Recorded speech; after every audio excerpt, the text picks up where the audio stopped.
but we're close to having that ready to go. We've instituted a new database nationally, which will allow, because our party is growing, it's taking more and more time to look after membership issues, donations, and that type of thing, and to do it in an efficient manner. We have one lady in Ottawa, Sylvia, who basically is managing a lot of that stuff, and so this database will make it easier for her to do that. However, it has a cost, and you know, the National Board felt that cost was worthwhile, and we have jumped into that project. CHP is looking at possible provincial wing. We've been asked for many years to look after some look at the possibility of running provincial candidates. I don't know about you down here in Houston, but in Skeena, in the last provincial election, I had nobody to vote for who was solidly pro-life, pro-family, was willing to stand up against the human rights commissions, and so I'm committed, even though I'm focused on the federal issues, I and many others are committed to ensuring that in the next provincial election, we will have somebody to vote for that we can feel happy at night that we've at least expressed our convictions at the ballot box. Something exciting coming up in November, the National Board meeting. We have meetings three times a year, face-to-face meetings. They're always jam-packed, busy, dealing with policies. We're working on a few really critical policies right now that I think are going to give us good coverage in the national media, as well as help people out there to sort through some of the issues regarding immigration, the Islamization of Canada that's taking place out there, some of the other human rights issues. Anyway, our November meeting is going to be in Kamloops, and usually on a Friday night, it will be Friday, November the 19th. We have a public meeting wherever we're having our national board meeting. We actually invite the public in, and we're hoping that'll be a time of bringing in a lot of new faces and new members in the Kamloops area. Chris Kempling has been working there, organizing and writing, and of course he's the guy that was beaten up by the school board in Quesnel. Anyways, he's doing a great job. That's coming up, and we will also have on the Saturday campaign team training for British Columbia candidates and campaign teams. Anyone here that thinks, that expects to be involved in a campaign, and there are some in this room for sure, I'm hoping that all of you will be able to make it down for that excellent training with Leslie Bartley. And then the church pack here is, most of you probably have not seen this. We've had the info pack before for our average neighbors and fellow citizens to explain the Christian Heritage Party. It's a little bit more detailed than the brochure. But the church pack is specifically designed for pastors, elders, priests, those who have any kind of a leadership role within the church. And it head-on takes on the issues that many pastors have been reluctant to even talk about being involved in a political party or representing political issues in any way. And it answers some of the questions that they had, or some of the questions that have been brought to them by their members regarding the separation of church and state, how a pastor, a priest, representative of the church can deal with those issues without violating federal laws and without violating their sacred role in the leadership of the flock. The responsibility to train the flock and teach in regard to social and spiritual issues. And so it's very good. We have presented this to pastors in Grand Forks, Kelowna, up in Atlin, and down in the Vancouver area. It's been very well received. Some of those pastors have become new members of the Christian Heritage Party, and we're very grateful for that. And it's just full of a lot of good stuff. If you have a chance to have a look at it, if you know a pastor, a church leader who would be benefit from having that in their possession, please speak to us, and we'll make some available. Over the course of the summer, I've had the privilege of traveling for the first time to the Yukon, to Whitehorse. There's a young lady there who's ready to represent CHP in the next election. My wife and I went to the BC Southern Interior. We have potential candidates in in the Osoyoos, BC Southern Interior area, also Kootenay, Columbia. We are stirring up the membership in Chilliwack, Abbotsford, and getting sort of rekindling the flame in some of those places where there's some discouragement has set in.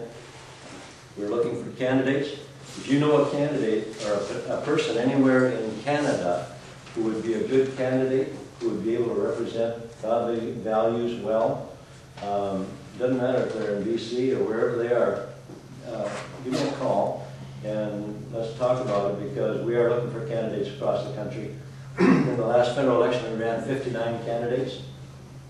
There's 308 ridings.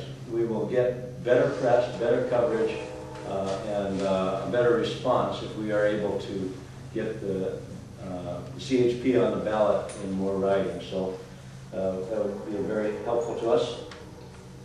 One of the things, of course, we're challenging people with wherever we go, and one of the reasons we did the mail out here is to encourage membership.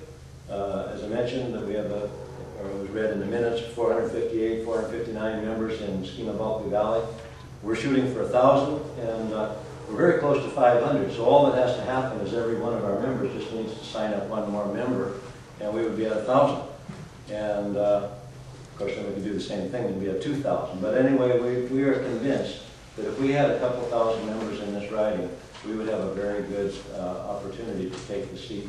And I say often to our board that the North will lead, and it seems like it is easier to talk to people out in the countryside who are more willing, maybe know their neighbors better, and they're more willing to take a position that's kind of outside the box and speak up for what's right, not be so bound by the fear of being small or whatever, fear of being misunderstood. We're happy to have some of our youth group here. Thank you for leading Old Canada, and thank you for leading the country in the development of a youth caucus for the Christian Heritage Party.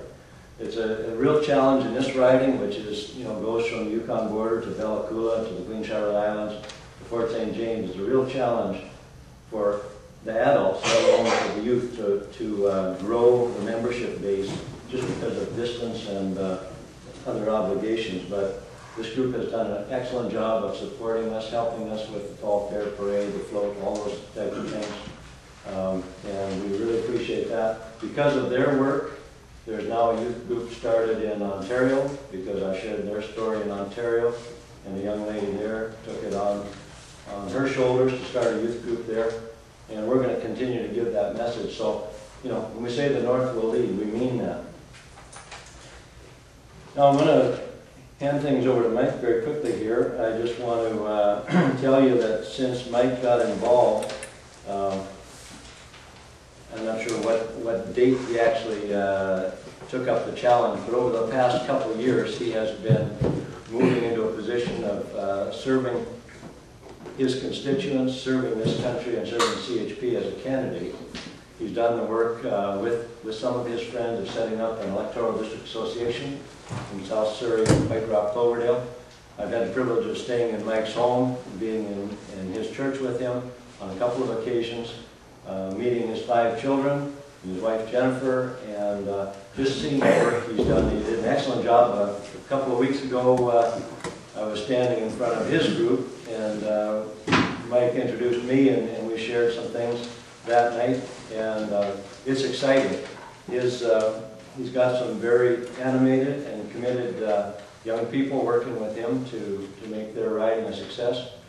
Mike will probably talk about this, but he has been politically involved for a few years. He actually helped the Conservative candidate, Russ Hebert, go to Ottawa, and Russ is now representing that riding. But Mike will probably share with you some of the reasons why he's decided it's important to get truly Christian values, not truly values that maybe appeal to voters, but actually to go to Ottawa and represent unchanging, rock-solid biblical values, protection of innocent human life, and so on and so forth. It's been really a privilege and pleasure to get to know Mike, and without further ado, I'm going to invite him to come and address our meeting.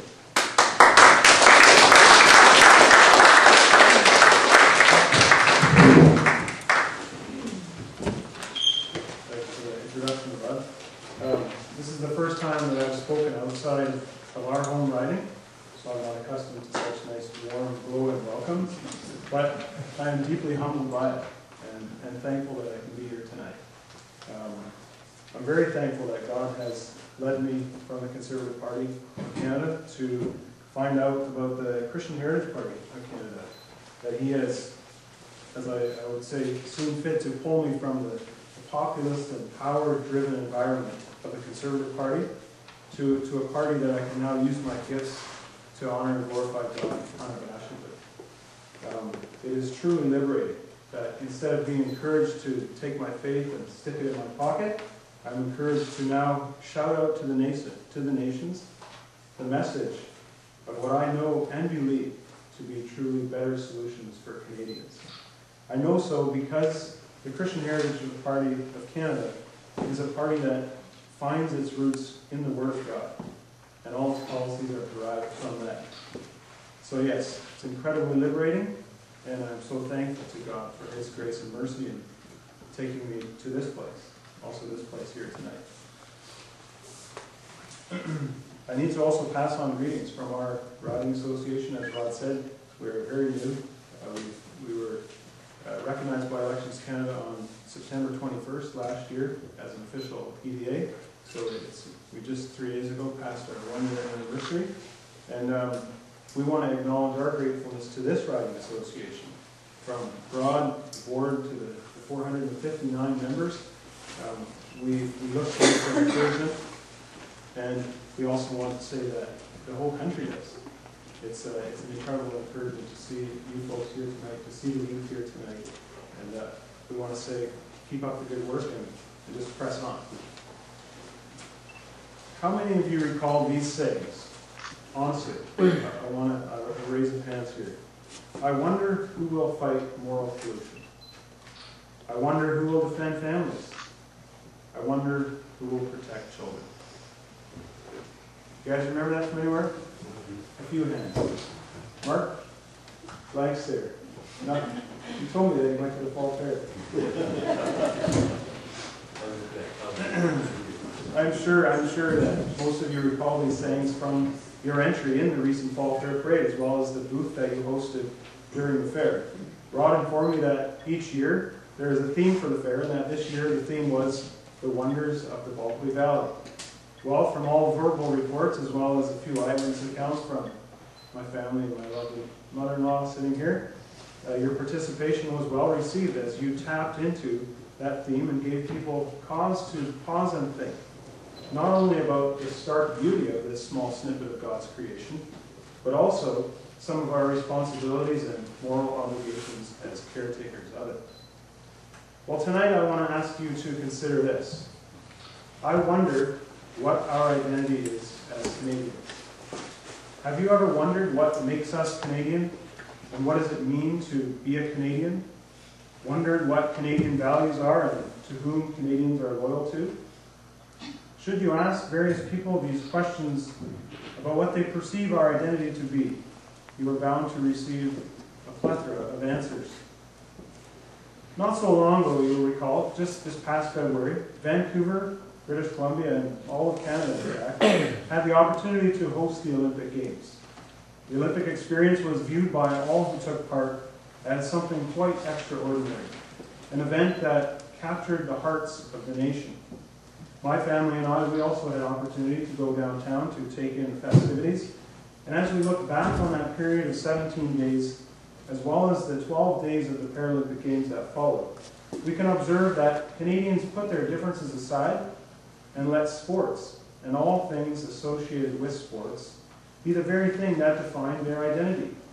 Much was said as well as written, especially as the games wound down, about that feeling that had come over the city, indeed over the entire nation.